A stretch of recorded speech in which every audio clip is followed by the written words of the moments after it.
You can see that suddenly GLP-1s, specifically Ozempic and Wegovy, have skyrocketed in popularity. You look at Google Trends over the last 10 years, they're kind of creeping along as a type 2 diabetes med. And then over the last year and a half, it's just whack. Hey, what's up everybody? It's Greg and Liz Connolly. This is the Trifecta podcast, episode 1. So are you getting excited for Halloween coming up? Yeah, Halloween's super fun now that I got a little crew. He's my 2-year-old son, and we get to do trick-or-treating and all of that. I'm sure you know, and we're throwing a big Halloween party. Yeah, wait, so, what is he gonna be? He's got 3 different costumes this year. He's gonna be Baby Shark. We'll have Mama Shark for my wife Kaya, and then I'm gonna be a shark victim. He's gonna be a little baby Dracula, which is adorable, and then we're doing a full family Harry Potter thing, which cute. will be awesome as well. When are all these nights taking place? Are you just 3 days in a row? Various different parties, and then for trick-or-treating itself, we have like a neighborhood theme that all the kids dress up in that theme. Last year it was like safari animals, and they were all a bunch of little safari animals running around. It was super cute. Oh, that is really cute. I think I've convinced Dane, my husband, to be Barbie and Ken. We'll see if he actually goes for it. I even got skates and everything to go with the outfit, so we're gonna 80s it up. I can't 100%. wait. We'll see if he goes for it though, you know. Nice. Day of, we'll have the costume out and he'll have no options. Nice. You know he's not going to plan it. Husbands everywhere, you know you don't plan shit. That is true. Yep, so that's the plan, just hit him with it last minute. But so wanted to congratulate you on the Lindora partnership. Yeah. As of what, a couple weeks ago, a month ago? Yeah, it's an exciting one. I know today we're talking about, Ozempic and Wegovy and, a lot of these weight loss meds. And we just did a deal with Lindora, who's one of the largest weight loss clinics in Los Angeles. So they've got about 30 locations all over LA for, critical weight loss patients. And, they do some prescribing. It is run by MDs and RDs, but they also really focus people on a super low carb diet. So they start you out with literally pure meat and then move you over to keto after that in, week 2 through 50, however long it takes for you to reach your target weight. So pretty pumped about that one for Trifecta. It's an exciting deal. I didn't actually know that. Is that like an elimination diet type thing? No, they just are trying to just jam them into ketosis as fast as they can in the first week. And they do that by just giving you meat. So, they're trying to really make sure you eliminate all carbs and alcohol like right out of the gates so they can start testing you for ketosis. Very cool. Using the test strips. Yeah. I love that. So. Yeah, I know we've been talking about GLP-1s like around the office. We've been talking about them just pretty much constantly. It's super popular in Hollywood. Like, I know you have a little bit more of a background in this because your wife's a doctor. Like, share with us overarching, what is it? Why is everyone so excited about it right now? Absolutely. So the names people have probably heard the most are Ozempic, which I always call Ozempric. I don't know why. Maybe it's because you're pricking yourself with a needle or something. And Wegovy. Those are both made by Novo Nordisk, who we've actually done a call with and had some pretty interesting conversations with them on it. Yep. But they're GLP-1s, which is a glycogen-like peptide. Glucagon-like Glucagon, yes, I always mispronounce it. Glucagon-like peptide. So essentially it's a multifaceted hormone that has broad pharmacological implications. And it was used for years to treat type 2 diabetes. And the FDA noticed over time that people were having great weight loss and obesity outcomes while taking this type 2 diabetes medication. And, for the people that don't know, type 2 diabetes is often caused by being overweight or obese. So these two things are like very closely linked. And once people started taking these GLP-1 drugs, they started not only having good type 2 diabetes outcomes, but they were also losing weight, which really is the cure, quote unquote, for type 2 diabetes. So that what they do is they are actually causing your stomach to not empty of food as quickly. So interesting. Okay. When you're eating food, especially people that eat a significant amount of calories throughout the day, people that are overweight or obese, their stomach is stretched to a degree, and because of that, they're able to eat food on a relatively continuous basis throughout the day, snacking, various other things, because their stomach is processing the food very quickly.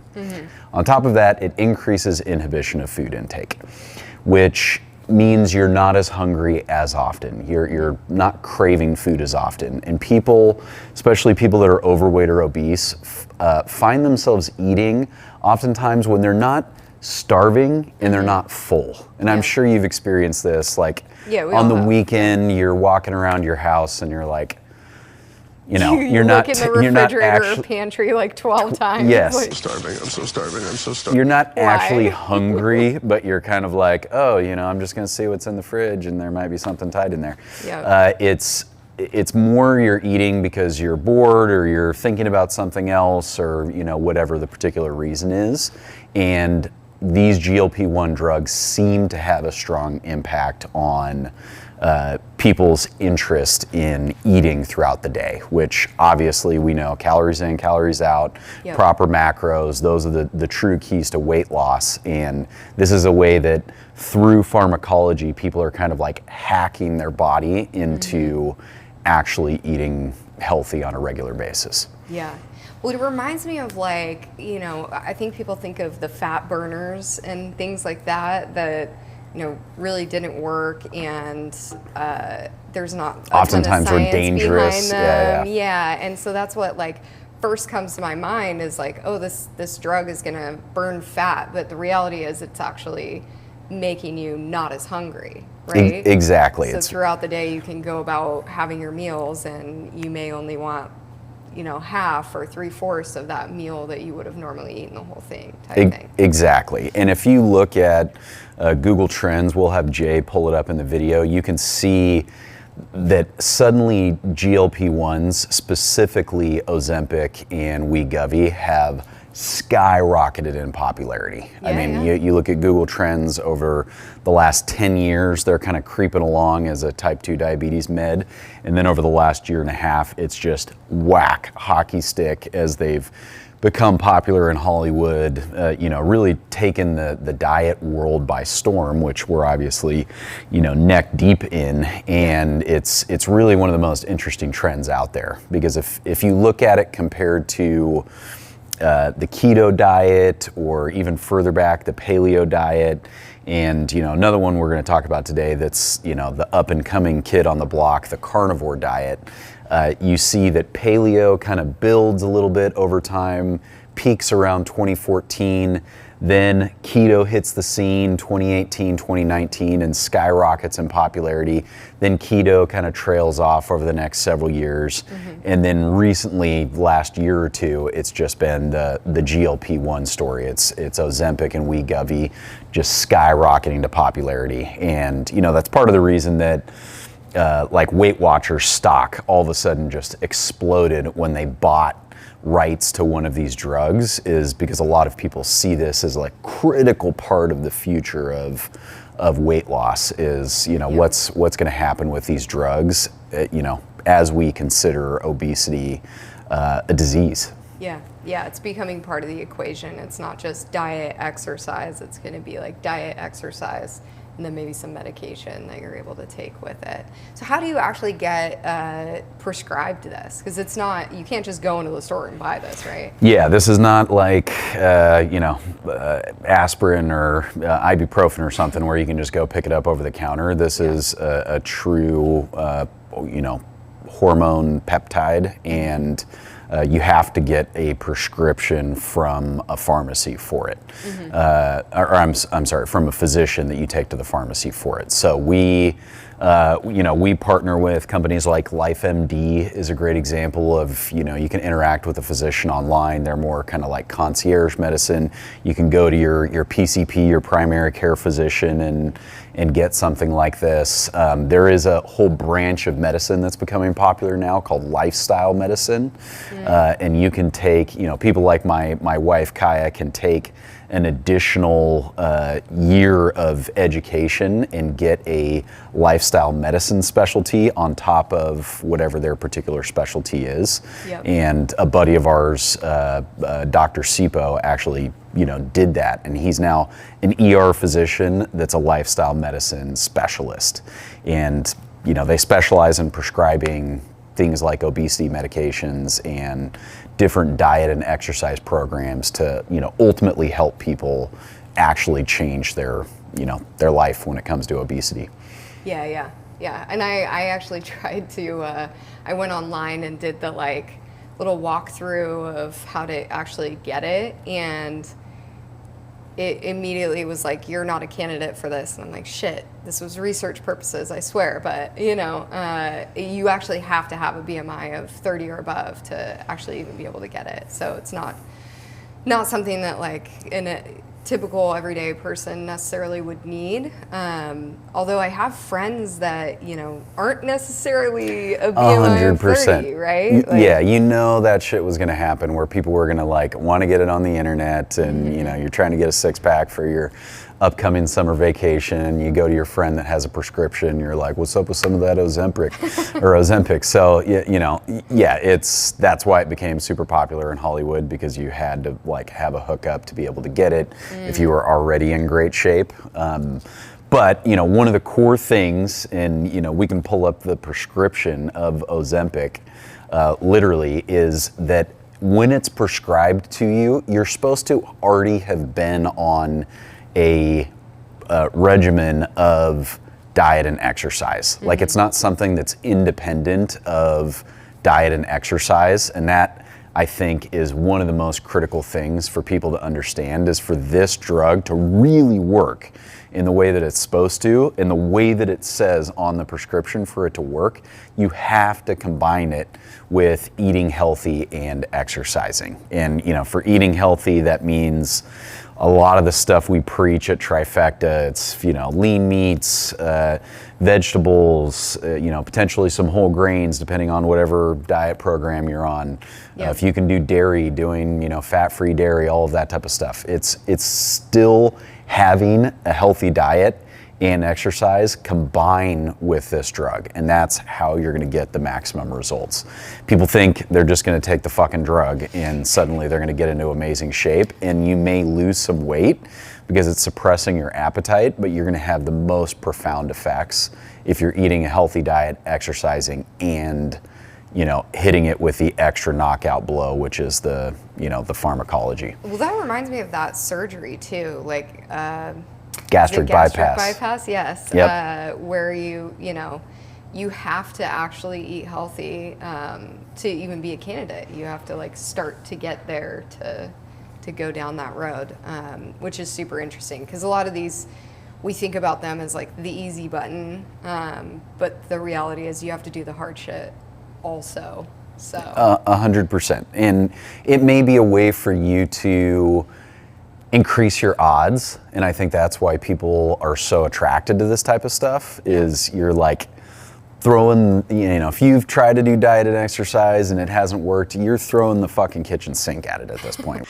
I'll do anything. We're really saying, okay, we can add in the pharmacology element, which may directly suppress your appetite and will stop your stomach from processing food so incredibly quickly, and you can actually see more compounded effects if you're compliant with your diet regime because of some of these drugs.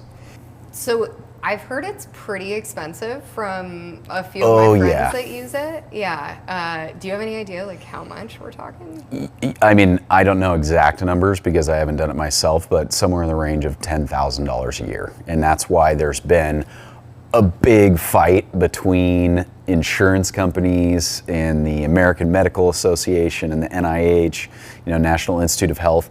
All of them are looking at it going, okay, about 43% of insurance carriers cover these type of drugs for weight loss. About 28% are looking at it going, we might cover it at some point in the future, and about 18% of them aren't even considering it at all.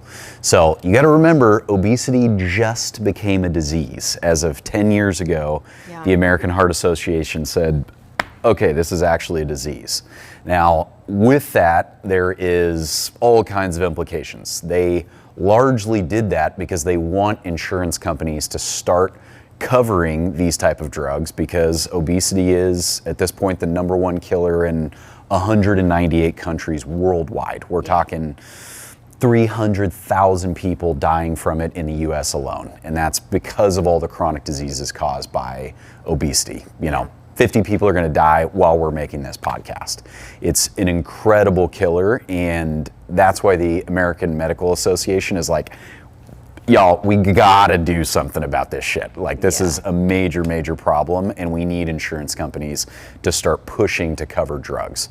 So they're starting to cover it, but you're still, even with that coverage, looking at something like $10,000 a year for one of these drugs. And that's why our boys over at Novo Nordisk are lobbying so hard in Washington right now. Their lobbying budget has exploded.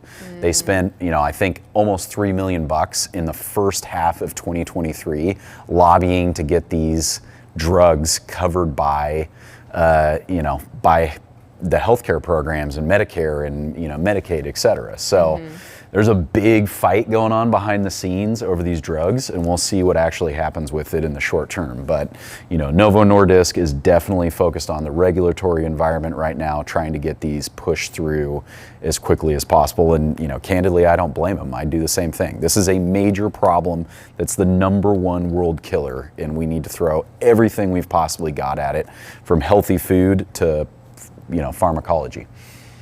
Yeah, and I think that's so interesting because we talk about chronic diseases all the time. All the time. And so many of them are caused by diet and exercise, primarily diet. I'd love to talk through, like, how did that become classified as a chronic disease? It became classified as a chronic disease when the American Medical Association, amongst many others, obviously there's a bunch of medical associations out there. They're just like groups of physicians, came out and said, okay, we're actually going to categorize this as a disease. Now, that was super controversial because they did that in 2013, and their own Council on Science and Public Health the year before, in 2012, was saying there's not enough evidence for us to categorize obesity as a disease. So really what they're saying is like, hey, we're going to categorize it just so insurance companies and pharmacology companies, pharmaceutical companies are going to start focusing on it as a disease because they have some hope of it getting covered by insurance at some point in the future. So I think that's probably, I don't personally know, I'm not on the board of the American Medical Association, that's probably the reason that they're looking at it, saying, okay, this is something we have to cover for people, and therefore we're going to categorize it as a disease. Cheers. Still a controversial decision to this day. I mean, you would ask 10 people, is being overweight a disease or a lifestyle problem? And half of them will tell you it's a disease. The other half will tell you it's a fucking lifestyle problem. Stop eating so much shit. And, the answer is probably somewhere in the middle, because when you do become overweight or obese, it is having physiological changes on your brain chemistry, your physiology, et cetera, which, who knows? The jury's still out, but there's a lot of research going into it today, whether it's a disease or not. Yeah, and I mean, most Americans are getting to that point because they're eating more than they are burning, eating more calories than they're burning, right? Obviously, there's edge cases and everything like that. I don't want to speak to everybody, but that's what most of us end up in that category of being overweight. I mean, when I first went to college, I gained 25 pounds in my first semester. It was like, it's supposed to be the freshman 15, right?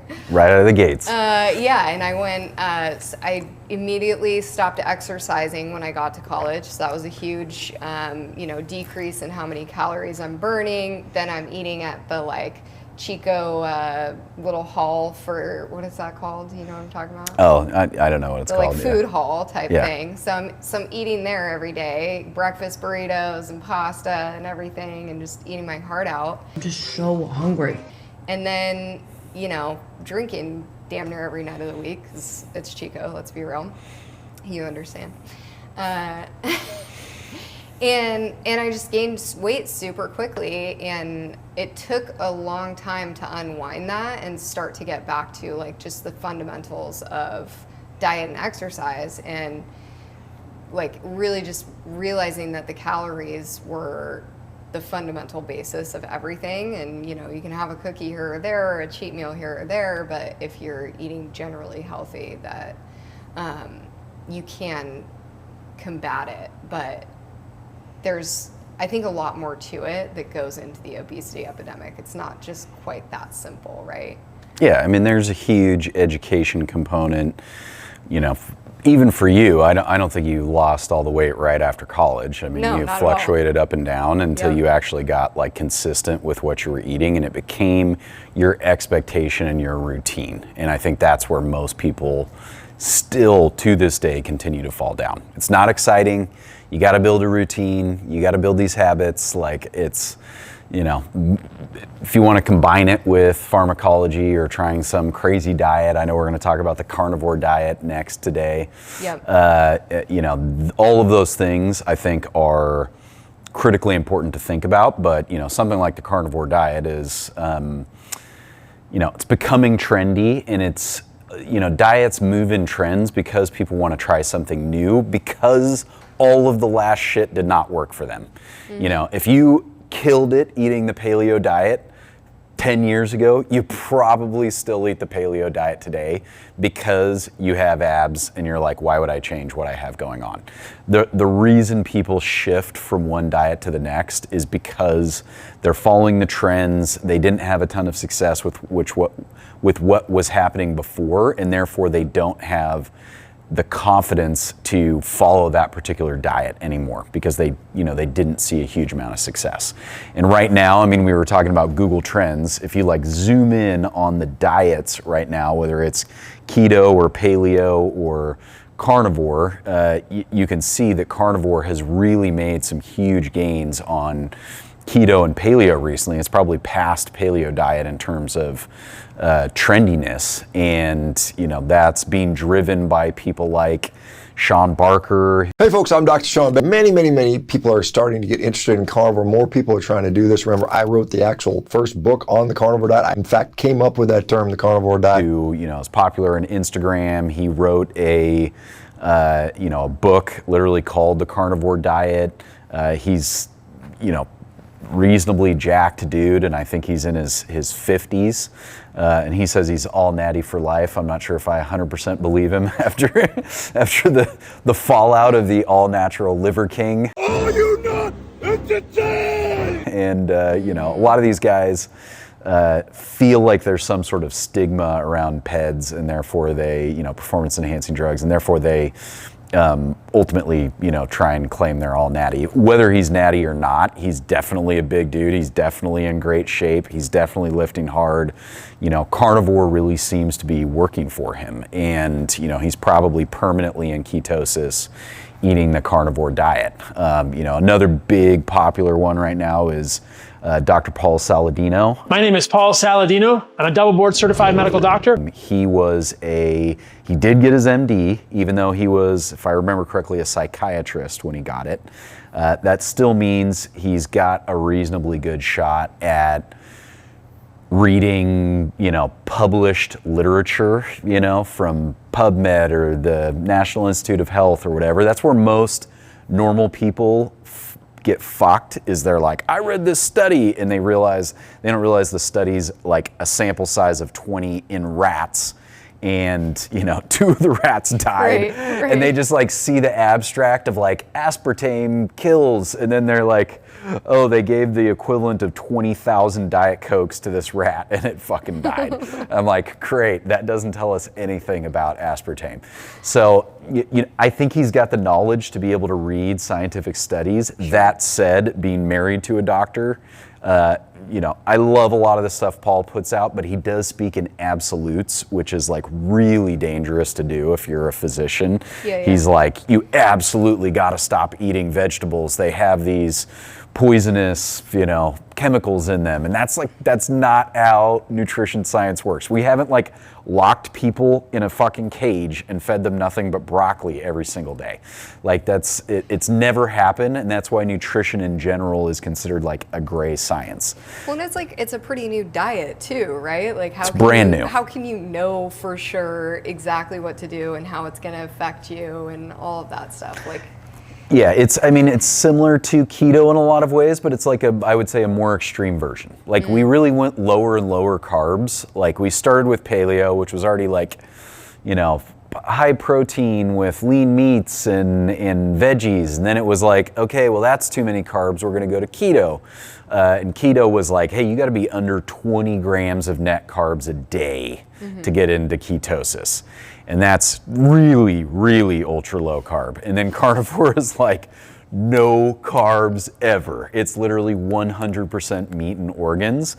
And you can absolutely survive on a carnivore diet. There are a lot of people that have never eaten a vegetable in their, you know, in their life, and that's great. You know, more power to them. But I wouldn't say we necessarily have enough data to say for sure that the carnivore diet is, you know, the 100% best diet. Usually, whether people go vegan or whether they go carnivore, and they lose weight, and then they run around and tell all their friends, oh my God, I went, you know, plant-based or carnivore, and because of that, I'm in the best shape of my life. And what's actually happened is they've stopped eating so much processed crap that they're eating whole foods now, and because of that, they're eating better macros, they're in a calorie deficit, and they end up having, you know, getting a six-pack for the first time in their life. And look at my abs!